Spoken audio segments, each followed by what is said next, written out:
안녕하십니까. 자, 지난번에 소개한 그 맥스웰 방정식을 오늘 조금 더 추가적인 분석을 해보겠습니다. 자, 맥스웰 방정식.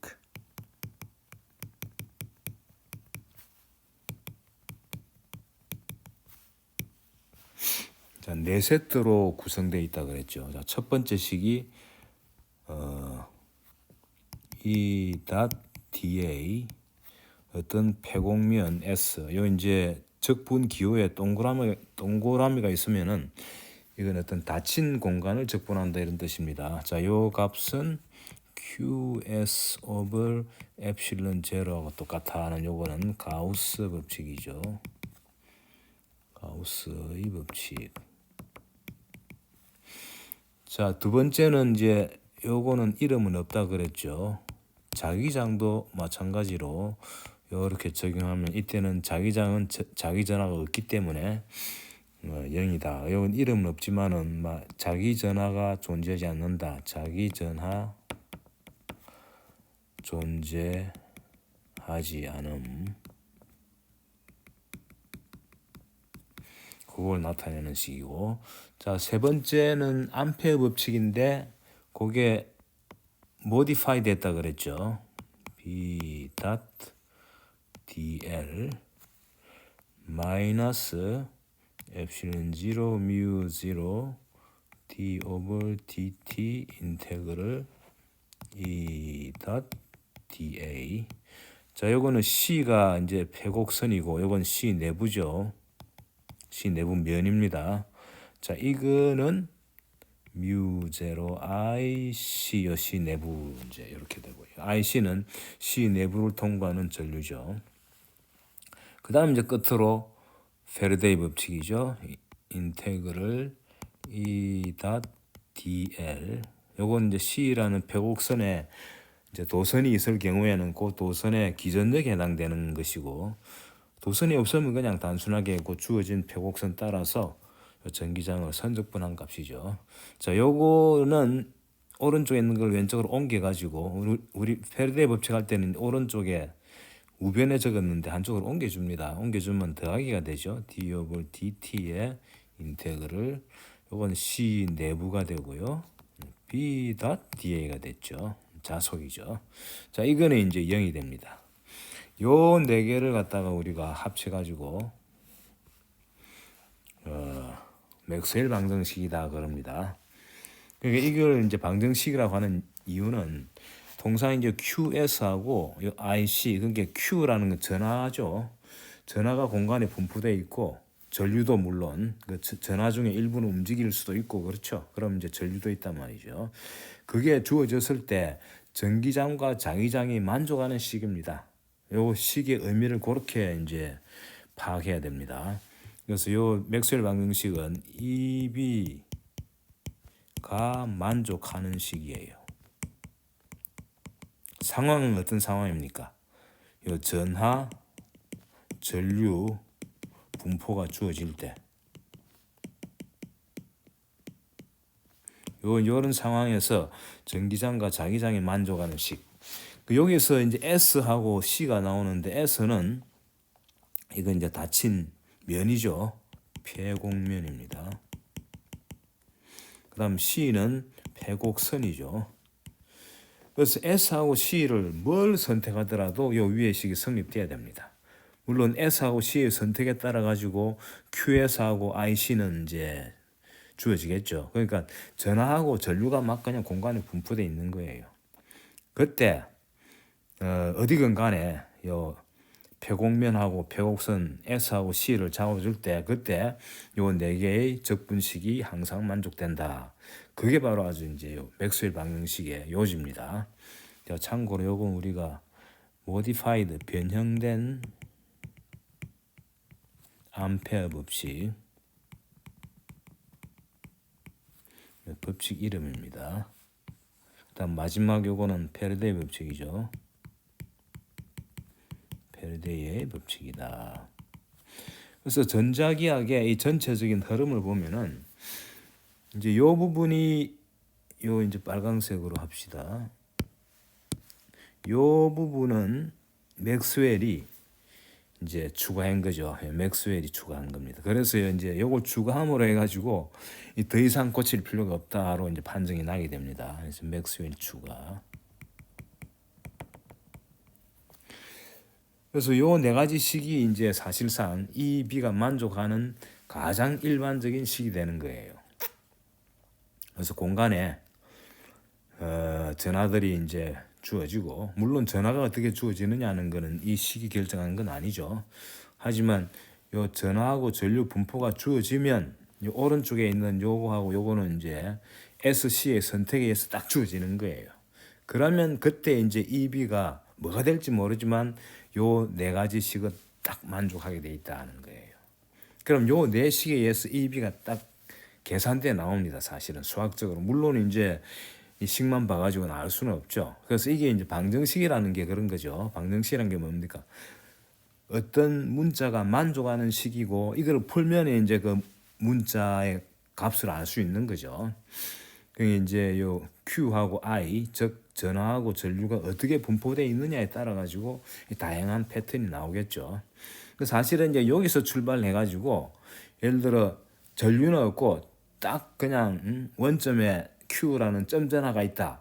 그러면 요 네 개씩을 풀면은 자기장은 0이고 전기장은 우리가 알고 있는 점 전하에 전기장이 촥 나옵니다.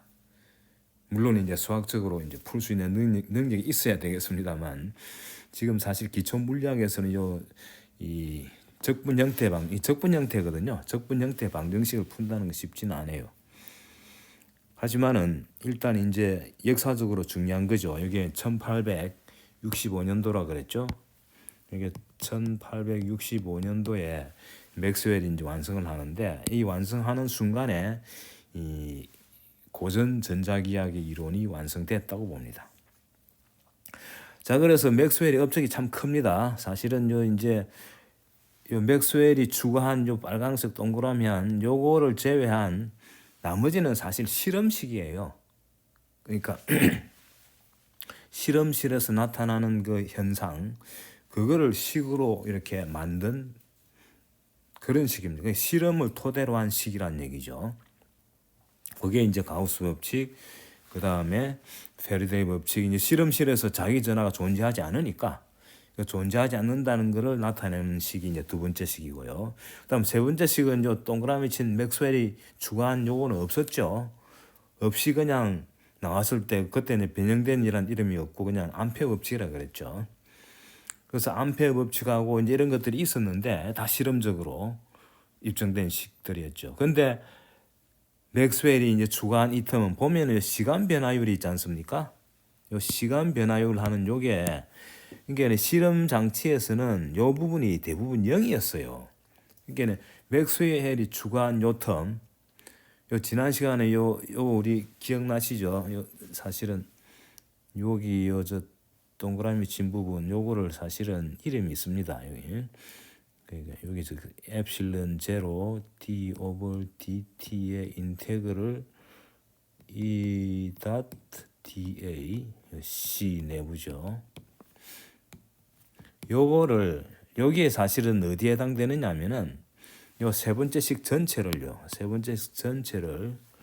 바꿔주면 요렇게 된다는 걸 알 수 있습니다. 인테그럴 b dl의 c 이꼬르 뮤 제로 IC 더하기 ID다. 요래 쓸 수 있습니다. 그리고 여기 바로 ID에 해당됩니다. 그러니까 요 ID라는 건 뭐냐면 요 IC는 실제로 C 내부를 통과하는 전류고요. 여태까지 우리가 썼던 거고, ID는 요 이름하여 변위 전류라 해가지고 바로 여기 정의입니다. 이 변위 전류의 정의는 전기 선속이 시간에 따라 변해서 생기는 마치 전류 역할을 하는 양이다, 이런 뜻이에요. 그래서 이걸 변이전류라 그럽니다. 변이전류. 참고로 이름이 있다는 거를. 그래서 사실은 이게 바로 modified 암페어 법칙이죠. 이 아이디가 없었죠, 원래는. 근데 만약에 주위에 전기장이 시간에 따라 변한다 그러면은 요 틈을 추가해 줘야 된다는 것을 맥스웰이 발견한 거예요. 그래서 요 주간 틈에 이름이 변이 들류다 하는 거 하나 알고 있으면은 도움이 되겠습니다. 자, 어쨌거나 이제 중요한 거는 요 식이죠. 자, 이제 요 식의 분석에 대한 얘기를 하겠습니다. 자, 근데 사실은 이제 이 부분은 실제로 우리가 이 분석하는 과정을 공부할 수는 있습니다만은 이 수준이 좀 높은 수준에서의 수학이 필요합니다. 그래서 여기 등장하는 요 네 개의 식, 이거는 적분 형태죠. 그 적분 형태로 주어지는 방정식을 적분 방정식이라 그럽니다. 그래서 맥스웰 방정식 현재 요 네 가지 주어진 요거는 적분 형태인데 이거를 미분 형태로 바꿀 수가 있습니다.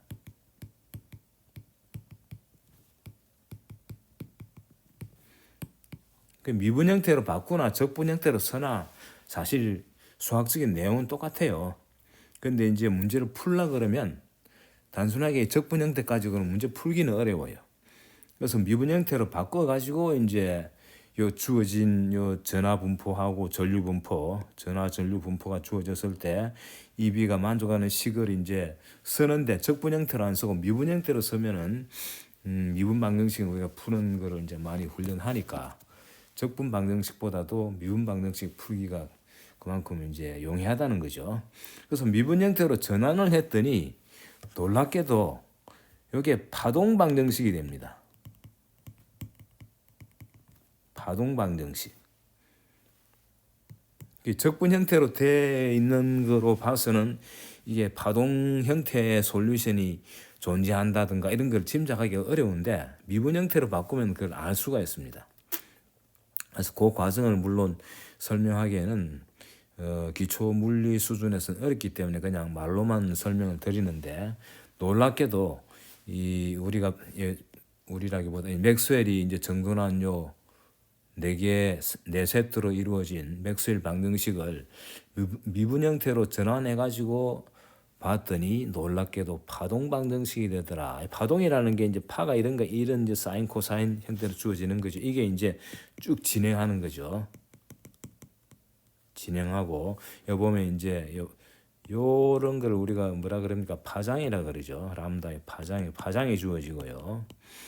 그 다음에 한 점에서 보면은 이게 쭉 지나가는 과정을 그리면은 이 낮아졌다 높아졌다 낮아졌다 높아졌다 변하죠. 그래서 진동수가 있죠. 그래서 1초 동안에 몇 번 높아지고 낮아지느냐는 진동수를 보통 이제 F라고 쓰거든요. 자, 그러면은 요 파장과 진동수 곱하면 이게 진행 속도가 나옵니다. 보통 파에 등장하는 관계식이에요. 요 진행 속도입니다. 진행 속도. 파장과 진동수를 곱하면 진행 속도가 나오게 되어 있습니다. 자, 근데 놀랍게도요. 요 이제 진행 속도 요 V 값이 보통 파동 방정식에 등장합니다. 그거는 그냥 파동 방정식을 많이 안 다뤄본 상태에서는 지금 이제 설명만으로 대체할 수밖에 없는데 놀랍게도 요 맥스웰 방정식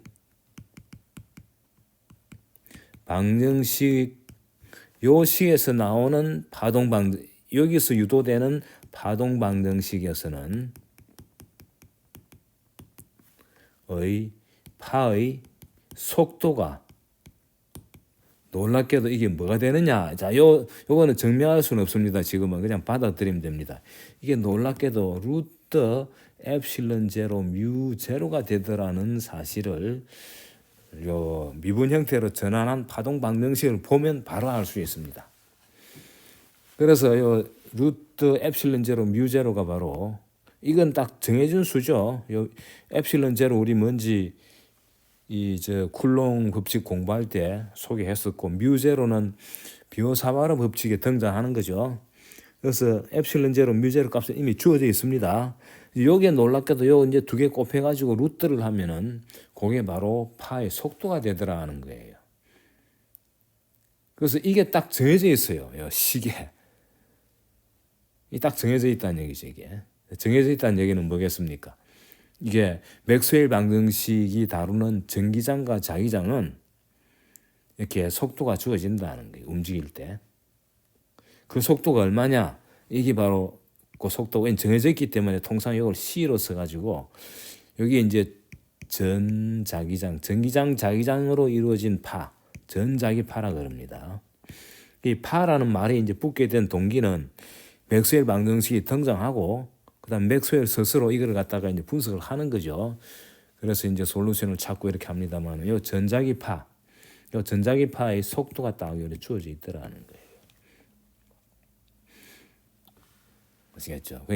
텅 빈 공간에 이제 뭡니까 이 전하하고 또 전하가 움직여서 생기는 전류가 분포되어 있으면 그 주위에는 전자기파가 형성된다는 얘기고, 그 전자기파의 속도는 이렇게 주어지더라는 거예요. 요 값을 계산해 보면요, C 이꼬르 루트 엡실론 제로 뮤 제로인데 기억할 필요는 없습니다. 엡실론 제로를 우리가 공부를 했으니까 요 값이 얼마였냐면은 8.9 곱하기 10의 마이너스 12성 쿨롱 제곱 퍼 뉴턴 미터 제곱입니다. 이제 쭉 앞으로 가서 보시면 알 수 있을 겁니다. 자, 뮤 제로 값은 그에 반해 가지고 이렇게 딱 주어졌었어요.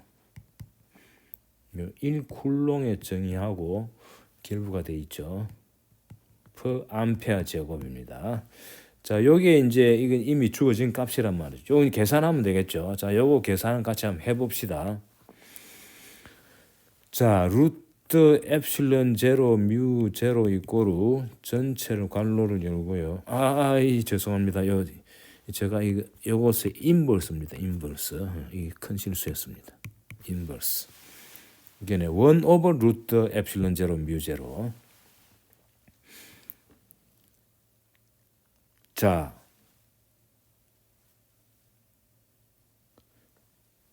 이거 뭐 계산은 사실 계산기로 할 수 있으니까 단위 한번 보겠습니다. 단위. 1 오버 루트 엡실론 제로 뮤 제로의 단위를 한번 체크해 봅시다.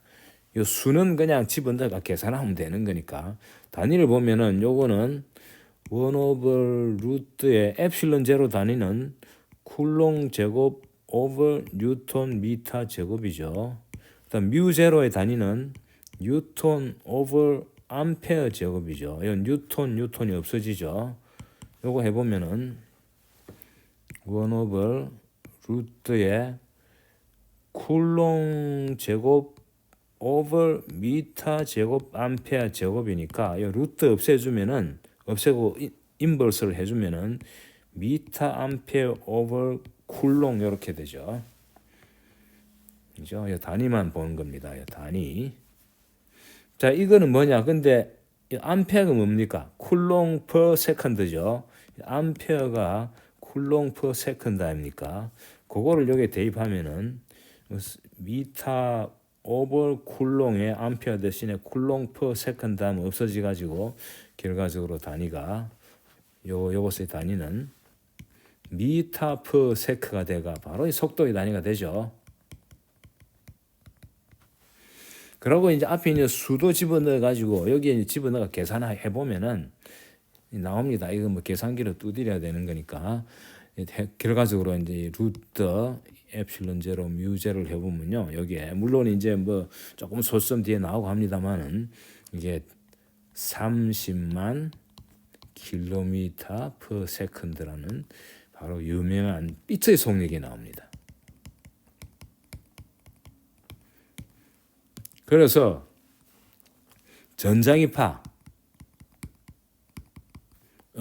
진행 속도, 물론 물질 속에 들어가면요, 이 물질 속에서의 이제 전자기파는 물질 내부의 여러 가지 그 형태 때문에 또 달라집니다. 지금 제가 하는 게 이제 진공에서, 지금 우리가 다룬 맥스웰 방정식은 진공에서의 맥스웰 방정식입니다. 그러니까 텅 빈 공간에 진공이라고 해서 완전히 없는 건 아니죠. 쿨롱이 있으니까, 쿨롱이라기보다 뭡니까? 그 전하가 있으니까 전하들이 이제 분포되어 있다고 보면 돼요. 자, 어쨌거나 요 이제 전자기파의 진행 속도죠. 이게 진행 속도가 이렇게 이제 주어지더라는 게 파동 방정식에 이제 딱 명시가 돼 있단 말이죠. 자, 근데 중요한 거는 이 당시에는 이 전기장과 자유기장이 여기 두 개가 이제 같이 등장하거든요. 보시다시피 식을 보면은 전기장, 자유기장이 분리되어 있는 거 아니에요. 그 식 중에 앞에 두 개, 그러니까 가우스 법칙하고 자기 전화가 없다는 거는 E, B가 따로 존재하지만 세 번째, 네 번째는 E가 있으면 B도 있고 B가 있으면 E도 있다는 그런 식이거든요. E, B가 카플돼 있다고 보통 얘기하죠. 같이 등장합니다. 같이 등장. 아주 특수한 경우에는 물론 E만 있고 B는 0이고 또 B만 존재하고 E는 0일 수 있는데 그건 주로 정적인 상태고요. 시간에 따라 변하는 전자기파가 대표적이죠. 그런 경우에는 반드시 이 두 개가 같이 등장합니다. 그때 진행 속도가 이제 이게 30만 킬로미터 per sec라고 이제 맥스웰이 알아냈는데, 근데 이 당시에 1865년 이제 60년 후반 아닙니까? 이 당시에 이미 빛의 속력이 30만 킬로미터 per sec라는 거 알았죠. 그래서 이제 맥스웰이 이 전자기파가 바로 빛이 아니냐 이런 이제 생각을 하게 되죠. 그래서 나중에 입증이 됩니다. 결국은 전자기파가 알고 봤더니 이게 빛이더라 하는 걸 알 수 있습니다. 그 사실은 이제 조금 더 제가 소개를 한다면은 요 이제 맥스웰 방정식 있죠. 맥스웰 방정식 요거를 이제 이 미분 형태로 바꾼 다음에 미분 형태. 그다음 진공에서의 식을 보면요. 비교적 단순한데 진공은 뭡니까? 바로 Q가 0이고 I도 0이죠. 그러면 그 내식 중에 오른쪽에 소스 근원에 해당되는 텀들이 0이 돼가지고 사실 쉽게 풀 수가 있습니다. 그렇게 풀면요. 형태가 비교적 단순하게 돼가지고 뭐 그 식은 안 쓰겠습니다만은 이런 형태의 솔루션이 나옵니다. 예를 들어 이제 이걸 x축으로 잡고요. x축의 방향으로 이동하는 전자기파의 그림을 그리면은 그 아마 이 그림은 많이 봤을 겁니다. 이런 형태의 이제 웨이브가 그려지는 거예요. 이게 이제 여기에 x축이고 이쪽이 y축이고 요게 z축입니다. 이게 이제 xz 평면에 이게 전기장이 이렇게 쫙 이제 깔리는 거죠. 이렇게.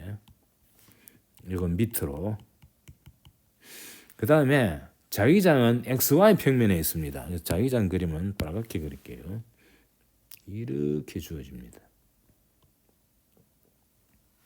이렇게. 이게 자기장들이죠. 이건 이제 y 평면에 이렇게. 진행은 이쪽으로 진행하는 거죠. 진행 방향은 이쪽이에요.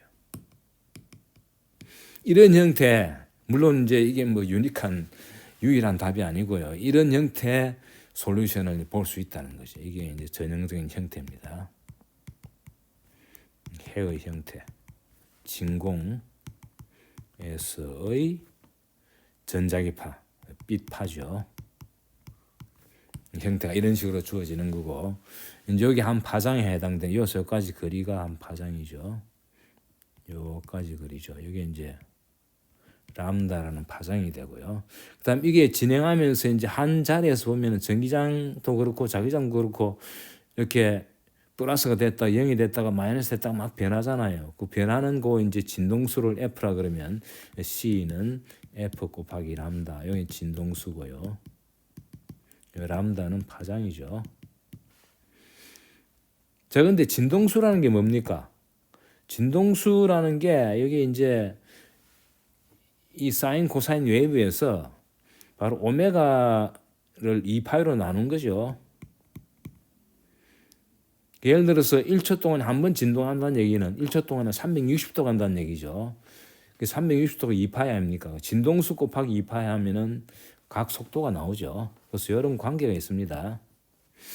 그래서 이제 빛의 분류를 뭐가 하느냐면은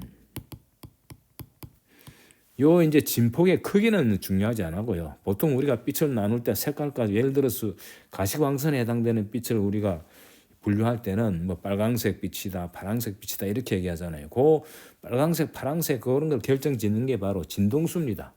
진동수하고 오메가는 연결되어 있으니까 이 오메가 또는 진동수, 그러니까 오메가 이 F는 진동수고요. 이 오메가는 각 진동수죠. 그 진동수의 단위는 보통 원 오버 세컨드인데 헤르츠로 쓰죠. 헤르츠. 1초 동안에 10번 진동한다 그러면 10Hz가 되는 거죠. 그 빛의 분류는 바로 요거로 합니다. 이제 요 제가 그린 요 그림은 그냥 전형적인 형태고요. 이게 이제 1초 동안에 몇 번 진동하느냐는 거는 빛의 그 종류에 따라 다르다는 얘기죠. 참고로 가시광선, 우리가 볼 수 있는 빛 중에서 우리가 볼 수 있는 빛, 그 레벨이 얼마냐면은 보통 파장으로만 얘기합니다. 파장의 값이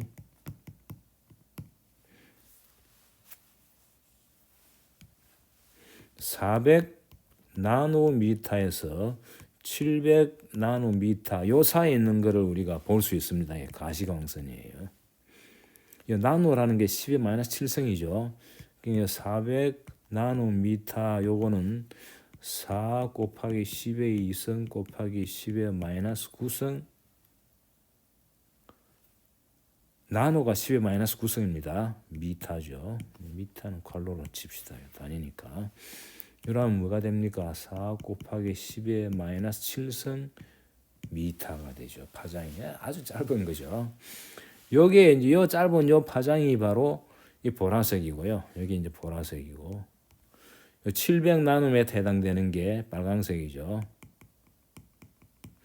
그럼 700을 넘어가면은 이 이제 적외선이 돼가지고 우리 눈은 식별을 못하죠. 보라색보다 더 짧아지면은 자외선이 되죠. 자외선보다도 파장이 더 짧아지면은 이제 그거는 X선이 되고 또 더 짧아지면은 감마선이 되고요. 그래서요 이제 빛의 분류는 이 진동수하고 파장은 둘 중 하나가 주어지면 나머지는 정해지죠. 요 식이 있기 때문에. 그래서 파장이 이제 짧아지면 짧아질수록 그 감마선 쪽으로 가고요. 이제 진동수는 그만큼 커지는 거죠.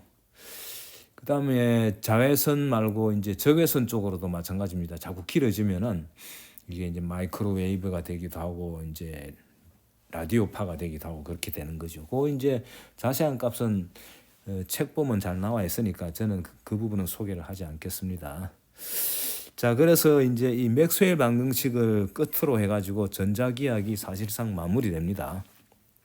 그래서 중요한 거는 요 이제 전기장과 자기장이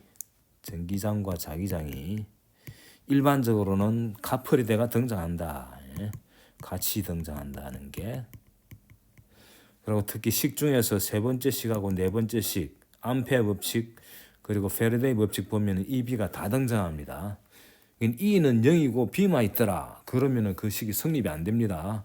그래서 같이 등장한다는 게 특징이고 제가 소개한 요 그래프 요 부분은 이제 이 진공에서 빛이 이제 이런 형태를 띈다는 거. 진행 방향은 X축 방향이고 그다음에 전기장은 XZ, Z축 방향이고 자기장은 Y 방향이죠. 이게 서로 직교하는 이런 패턴을 띈다는 거.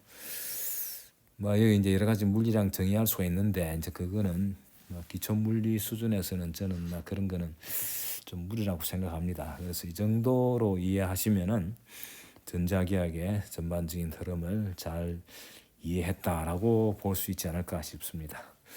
자, 그래서 이제 이 강의는 요거로 하고요. 다음 시간에는 여태까지 미뤄왔던 이 단위에 대한 얘기를 종합적으로 소개를 하겠습니다. 여태까지 이 물리량들 단위가 상당히 많이 등장하죠. 그 쿨롱, 뭐 킬로그램, 미터, 세컨드 요 네 개가 기본인데 그 외에도 뭐 암페어도 등장하고 또 뭐 줄, 뭐 그게 또 뭐 있습니까? 뉴턴 그리고 또 우리가 배운 전자기학 등장하는 것 중에는 페럿, 헨리 또 뭐가 있죠? 뭐 암페어 등등 여러 가지 이제 단위들이 나오는데 그 전체적인 검토를 한번 해볼 작정이니까 자 그건 다음 시간 미루겠습니다. 자 오늘 수고하셨습니다.